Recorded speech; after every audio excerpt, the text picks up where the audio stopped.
All right, hello everyone. How is everyone doing? So again, it is kind of like later in the evening, but I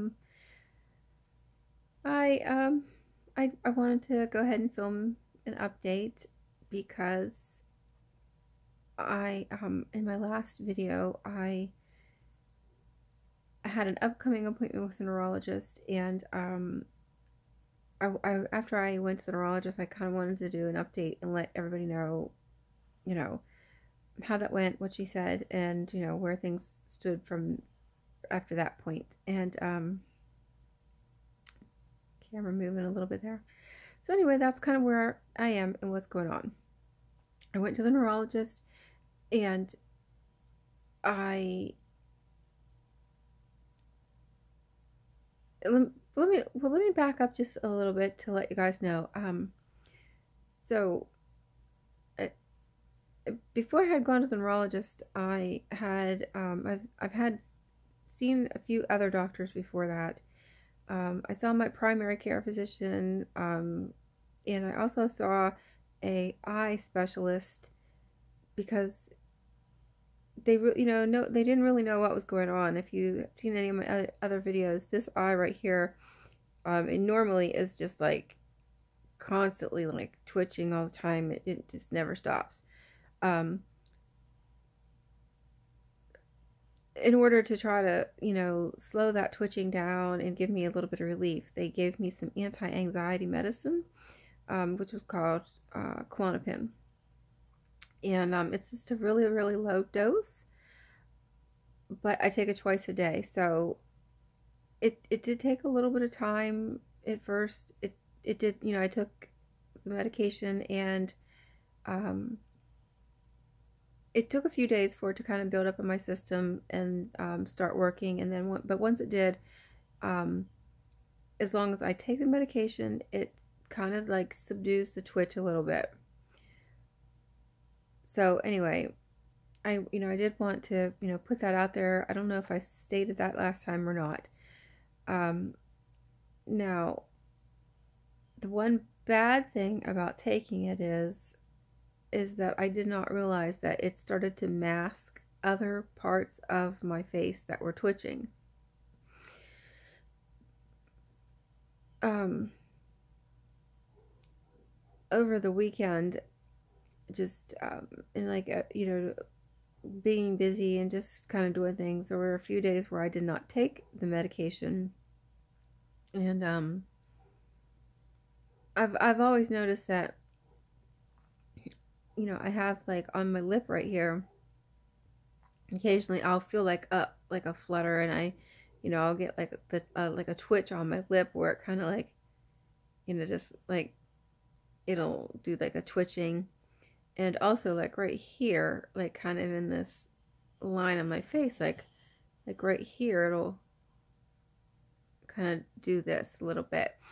And like up here, kind of like in this area, like off from my nose a little bit, like it's kind of like coming from underneath the eye. So this whole area right here will. So, and all in conjunction, when it happens, it's kind of like a whole, like, the whole side of the face is twitching. Okay, so, now that I've backed that up and got that out there, and that you understand, when I did go to the neurologist, I was taking the anti-anxiety medicine, the Klonopin, but thank goodness I had enough sense of mind that on one of the days where the twitching was like really bad and it was all going together, I filmed it. So that, just because I really don't know why I did it. I just did. It was really bothering me, and I wanted to like film it and then play it back and see like what I looked like to somebody else maybe. And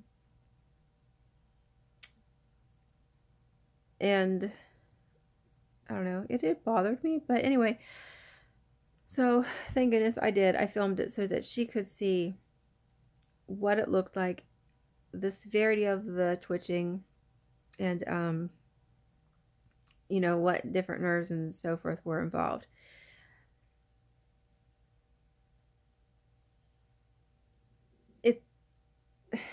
it's such a touchy subject with the whole taking the medicine, not taking the medicine. Um, the whole thing in a nutshell really is that, like, I had this accident in last year in April. So April 11th of last year in 2017. And right after that, immediately, when I tried to get some, medical help, I started telling them that I would, I had a concussion. I didn't know I had a concussion. And I would get this, I would get the twitch under my eye. And then I knew within just a short amount of time, I would, oh, I got to get home, or, I got to hurry up and go lay down, and the migraine would start. I started vestibular therapy which if if you're not sure what that means it is a type of therapy that they do with people that are concussed to help you get over the concussion. So I did that. It did help me. It took a long, long time. I had to take some other medication along with that. But as that happened, the twitch never stopped. With the length of time that has passed, I would tell each doctor I would go to, well, what's your primary concern? Yes, I have neck pain. Yes, I have back pain. But hey, not only that, you see this twitch? What is this? What's going on? Because this is really bothering me. And it was like nobody cared. It was like, and that would be like the main thing I would want to discuss with each doctor, hey, because as you're talking to them and you're like, your eyes like, blah, going off the chart, you would think that they would like want to find out what that is, but they don't. They don't care. If it's not, it's almost like going to see a dentist, and if you walk into the dentist and you, on the way to the dentist, got your arm cut off,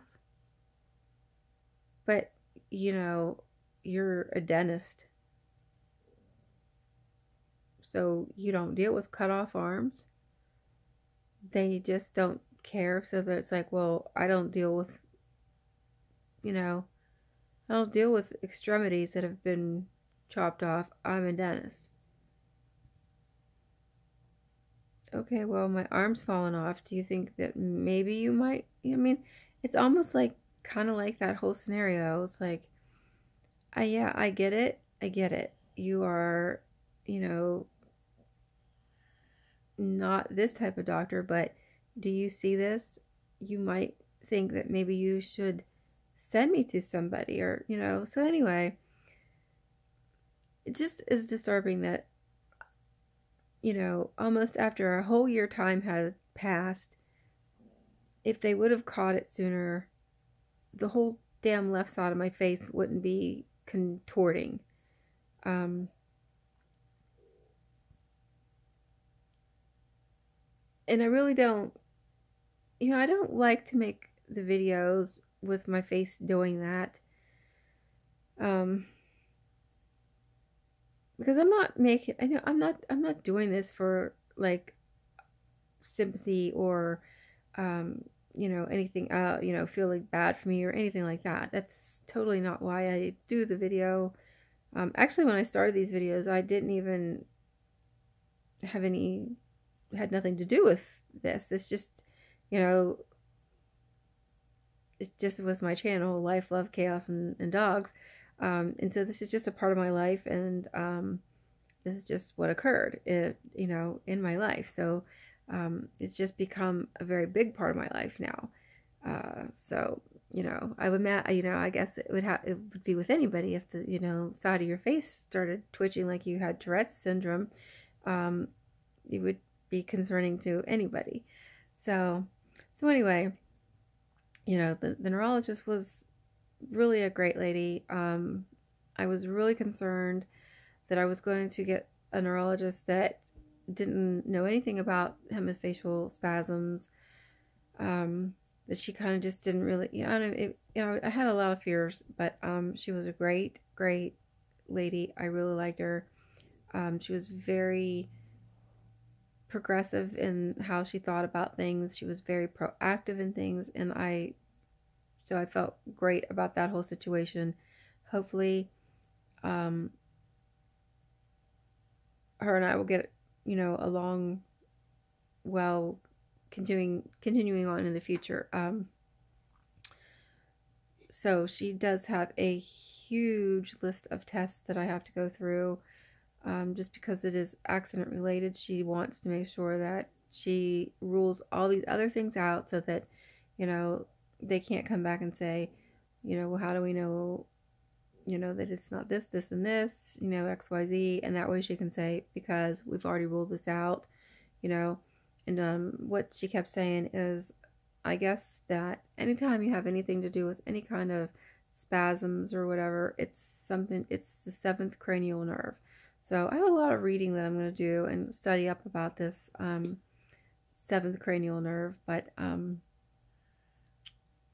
and she did say that there were other medications, but that Klonopin was one of the very good ones that they do use to help stop the, twitching and contorting. And that I definitely need to keep taking it. So I do. And I find that as long as I take it, it does keep the twitching and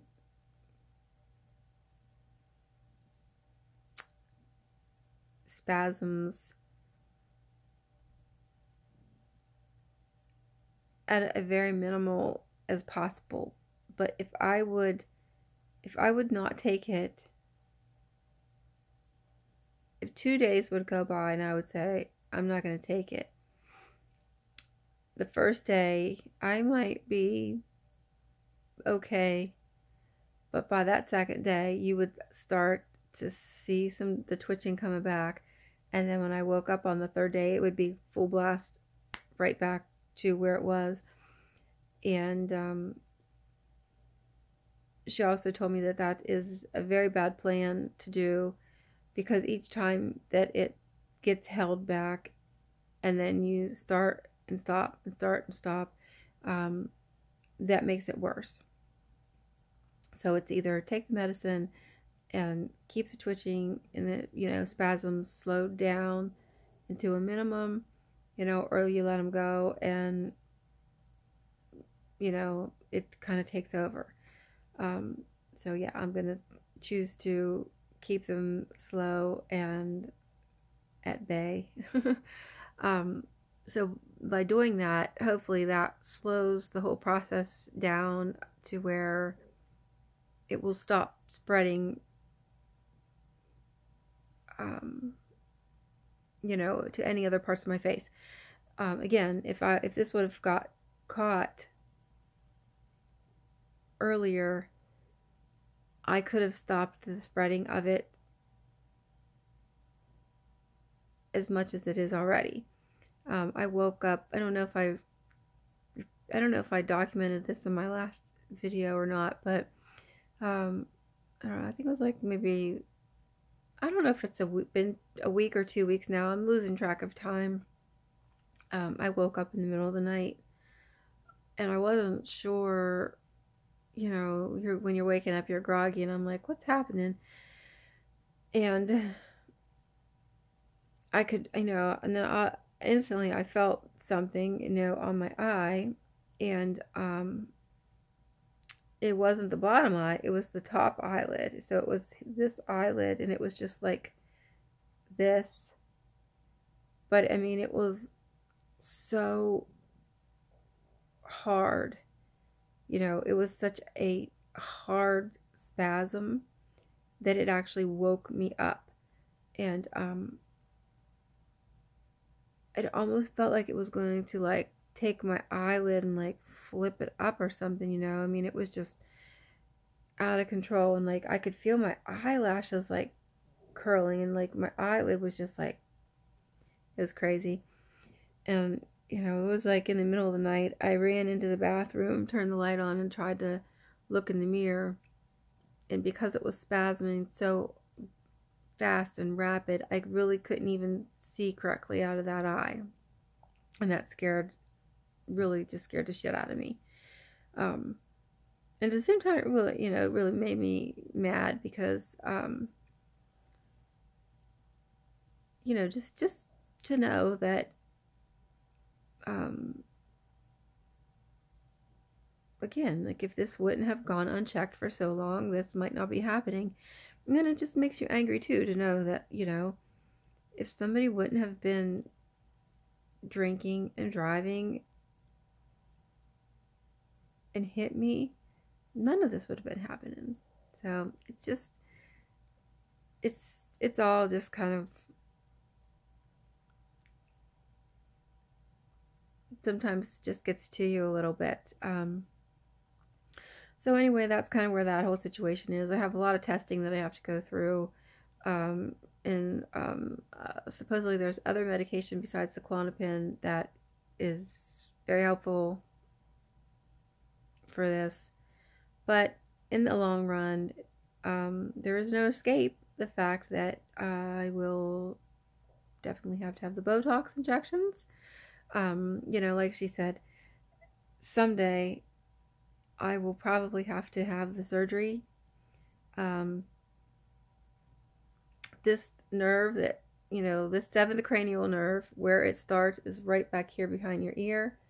So, right back here behind your ear is where this nerve begins. That is the beginning of the seventh cranial nerve.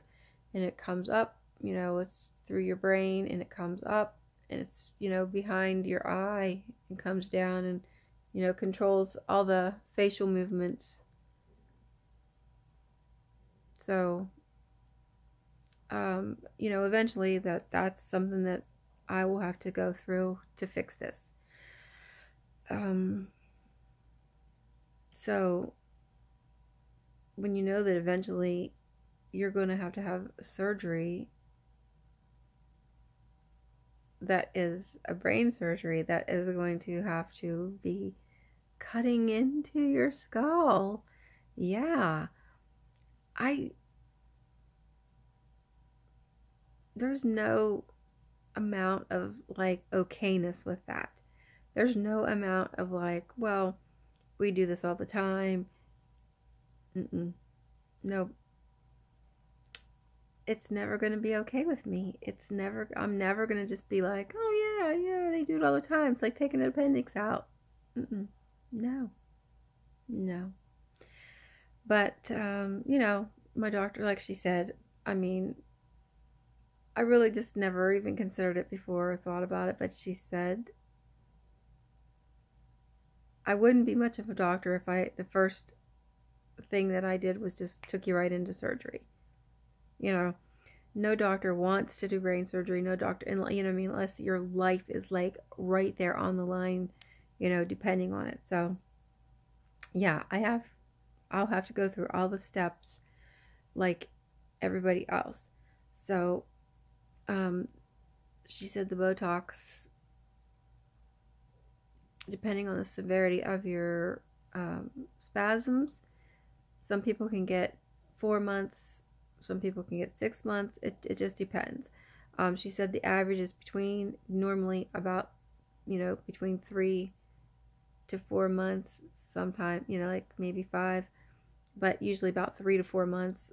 She said most of her patients are, about 4 months. So I haven't done any checking on the internet about Botox. I do know that it's painful. I do know that it causes a lot of bruising, and I do know that after I have several treatments of Botox on this side of my face, then I'll have to have it in this side, because you can't have Botox in one side of your face for months, for years, and then like this side's gonna be, so this side will be all plump and, and then this side's gonna be like old lady looking, so that's not gonna work out for me. And like she said, the same thing. So at some point, we will have to discuss going in when she does this side and putting a little bit over here just to make my face natural and fluid looking. And this will be, like I said, this is something that I will have to face and deal with for the rest of my life.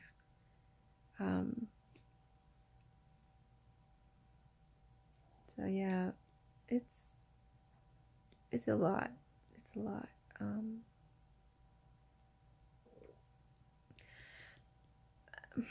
But you know what? You just, I don't know.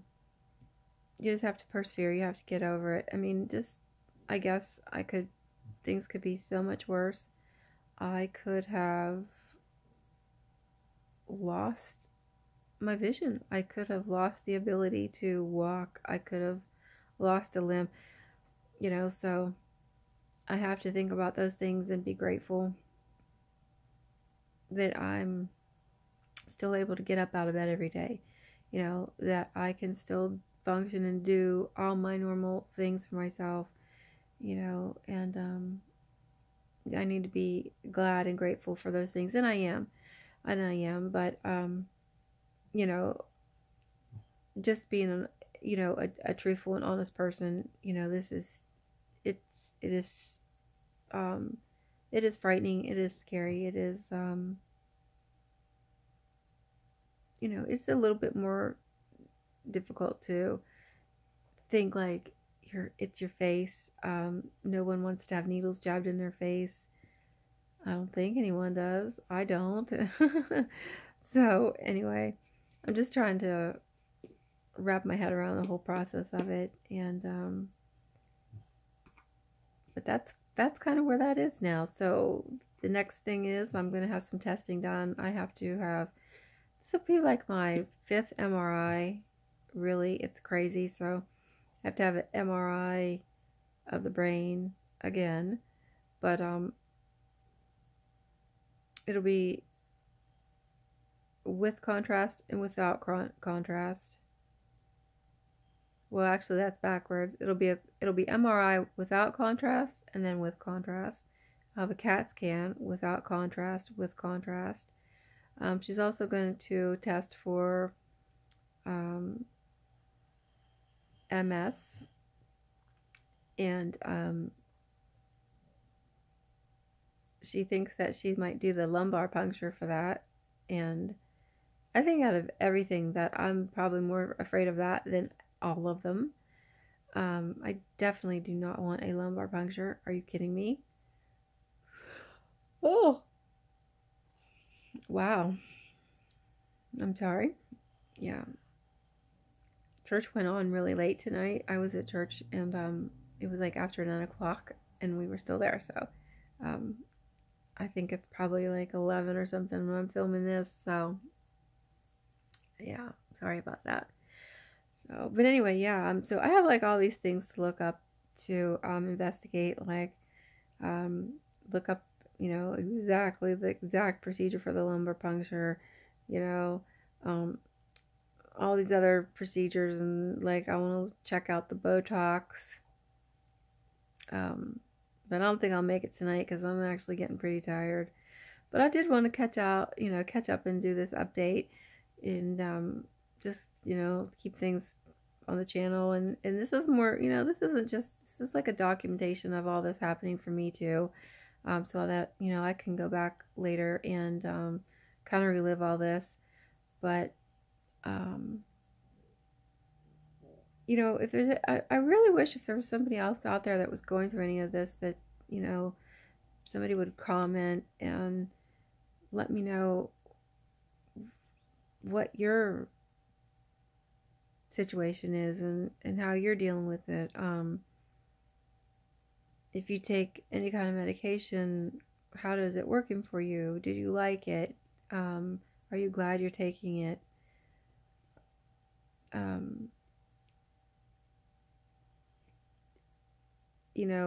If there's a medication that you take, is it more helpful than having the Botox? For me, I feel like if there's a medication out there that's going to help me, why can't I just take that and not have the Botox? I don't want the I really don't want to have to go through that and have it if I don't have to. But so anyway,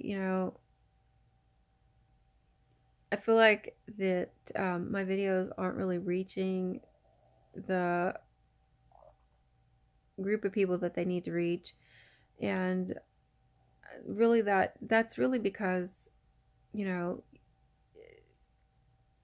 I need more people to subscribe to my channel. I need more people to like give thumbs up and things like that, and that's because of YouTube.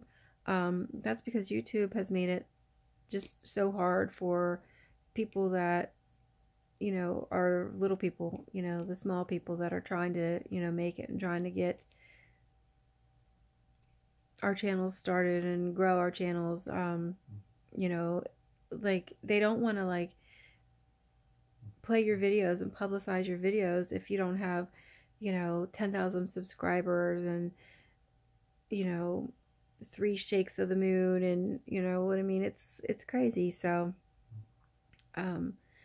if by chance that you catch this video,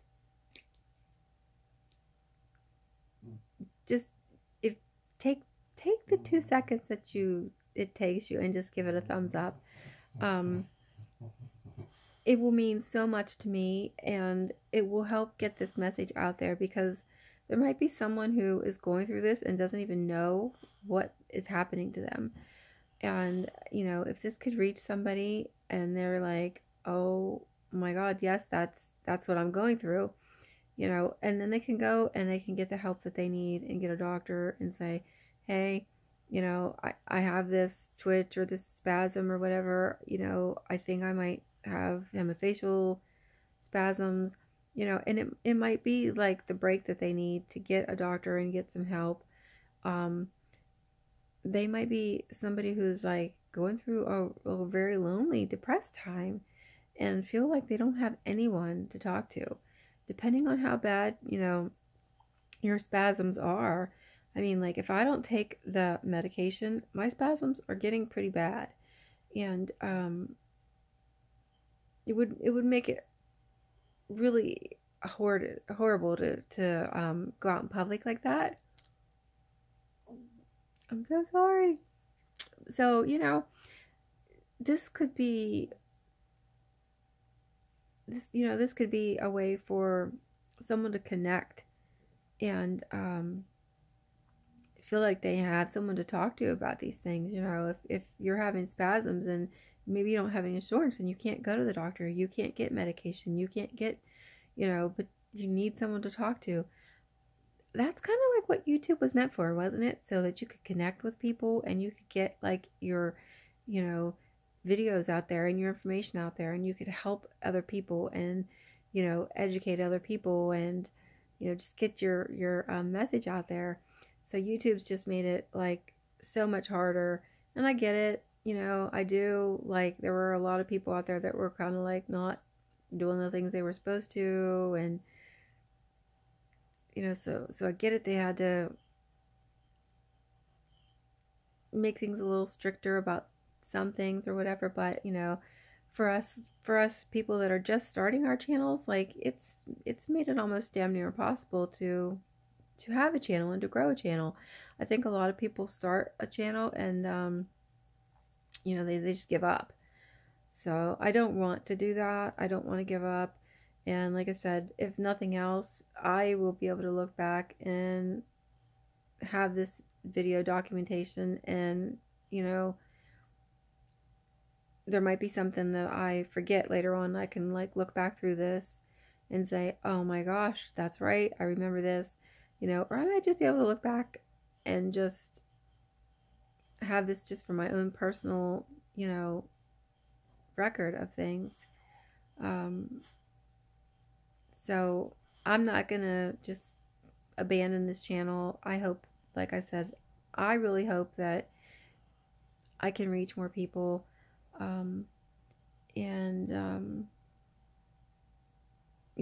I hope that at least somebody catches on to this channel that needs information and that needs some support just like I do, because really I just don't have anybody to talk to.